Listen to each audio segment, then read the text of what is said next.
Hey guys, Underground Geek here, and you know I had to do it. You know I had to.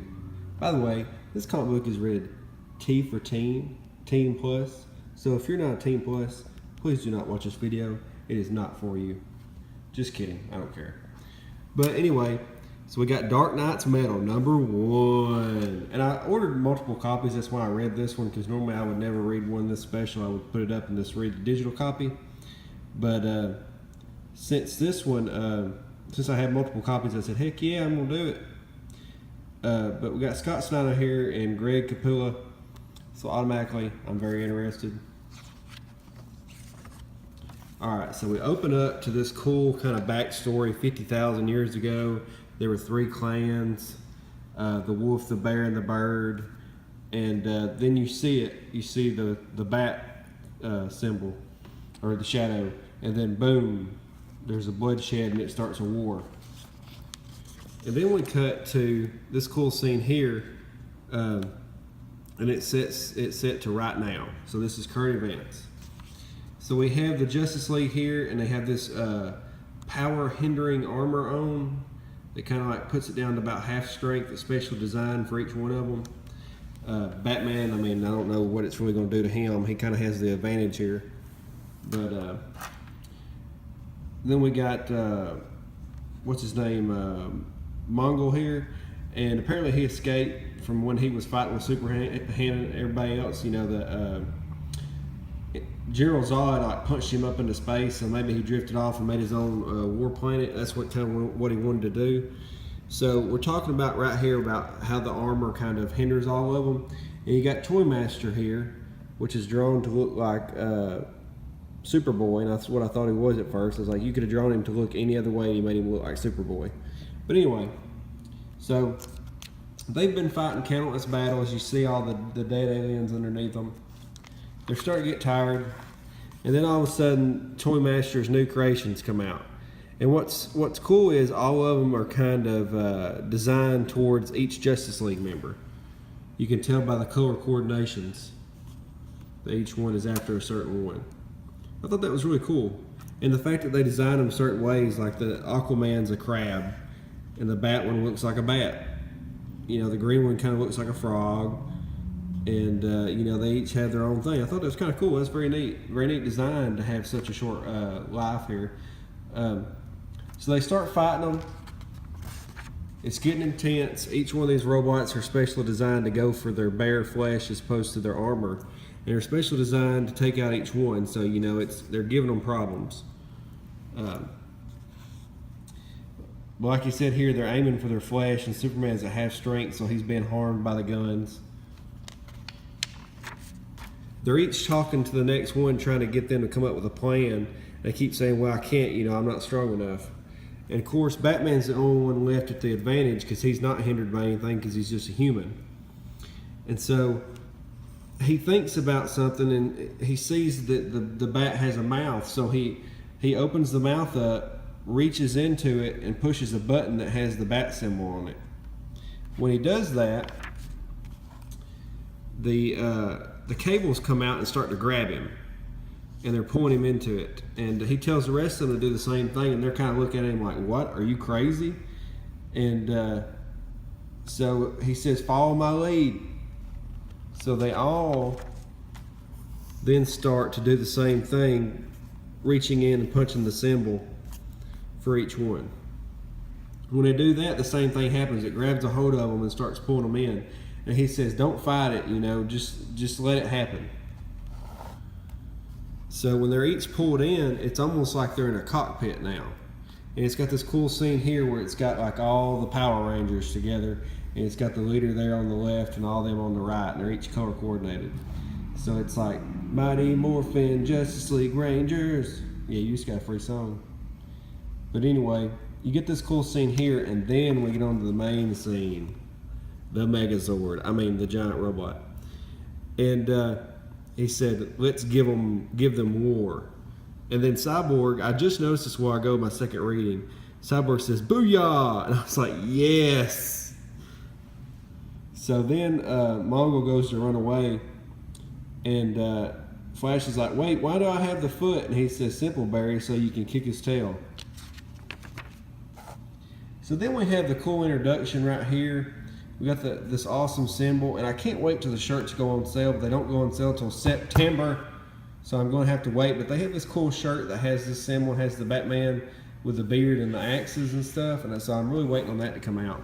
But what's cool is they've got everybody that did the comic book, and they special thanks to Mark Doyle, but they gave everybody different like warrior names, which is awesome. Scott Doom Commander, Greg Painbringer, Jonathan Guillotine, FCO Killer, Steve the Slayer. I mean, this is cool. They really thought about this.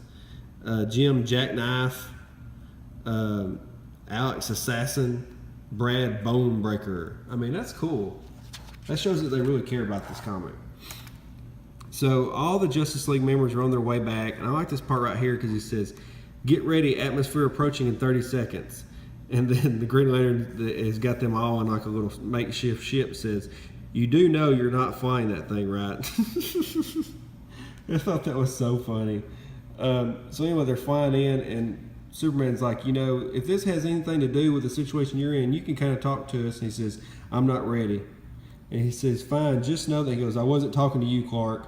"All right, Alfred, ready now, connection secure." "What was it?" And so he's like, no, we're not even listening to him. So I thought that was really funny. So then we cut to this scene, and Alfred's like, "You just got to see it for yourself." So we go to the next scene, and there's a huge mountain where it's not supposed to be. So he's pretty much just materialized a huge mountain right here. So they come back, and Gotham City is just in shambles. And you got to understand that Batman feels really bad at this point because this is his city, and it's in shambles.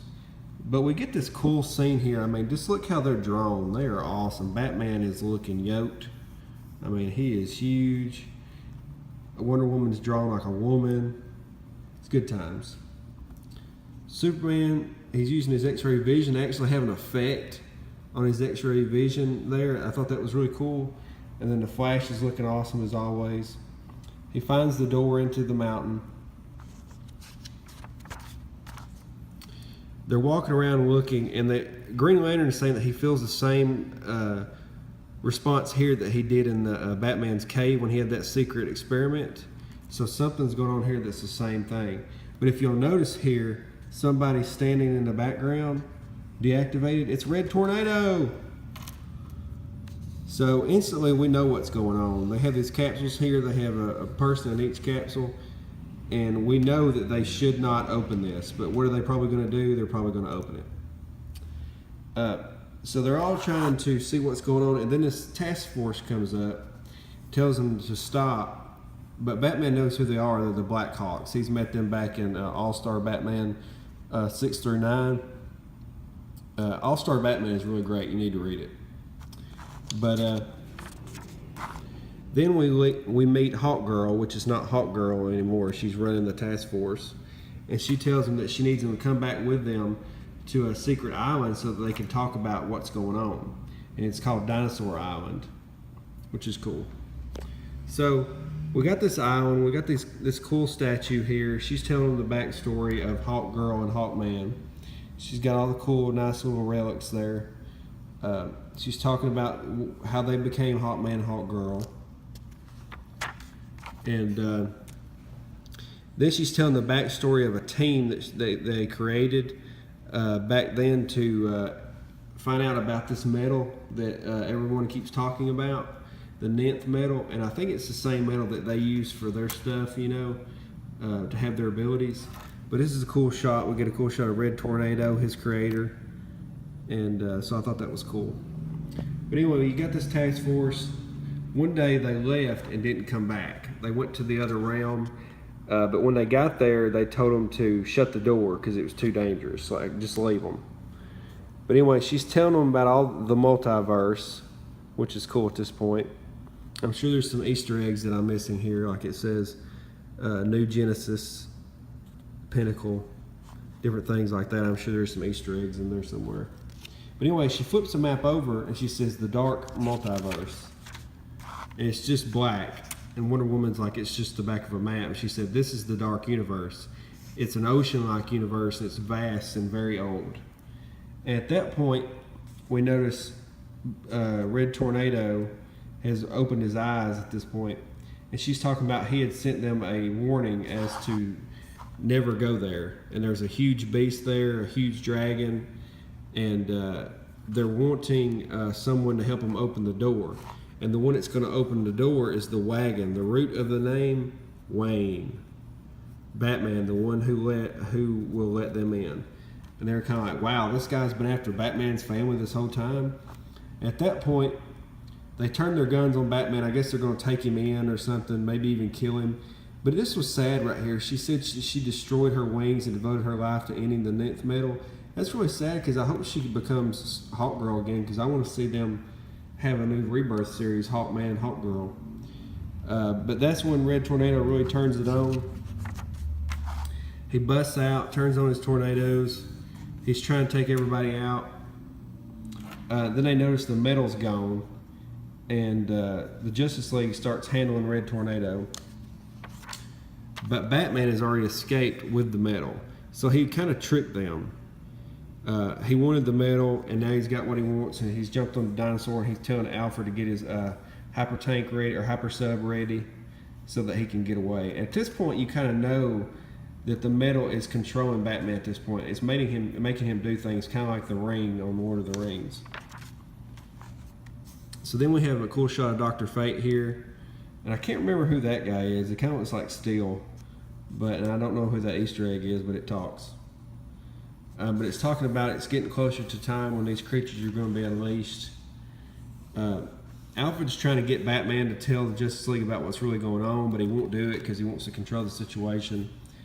And then this is the point where Alfred tells him, hey, there's something really going on here. I can feel something humming. It's almost like a tuning fork. And Batman says, I hear it too. And that's when he goes upstairs, follows the sound, and sees something in the floor under the bat symbol. He said it was here in the study all this time. And when he opens up the hole, it's the journal of Carter Hall, Hawkman. And that's when a voice behind him says, yes, Batman. And this guy said, and this guy looks like the same guy on Superman, the one that was controlling them that had the psychic powers. I don't know if that's the same guy, but it looks like him. I am Dream of the Endless, and I have come to tell you that the nightmare has only just begun.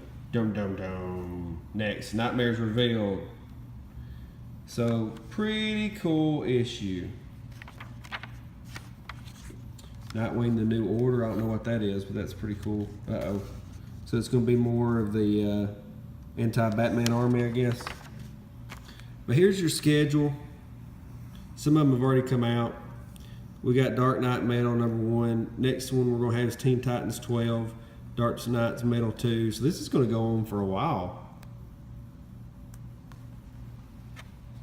Which is kind of good and kind of bad at the same time, because I don't like it when they drag it out. I like when they have, give me about 8 parts and let's get this thing going.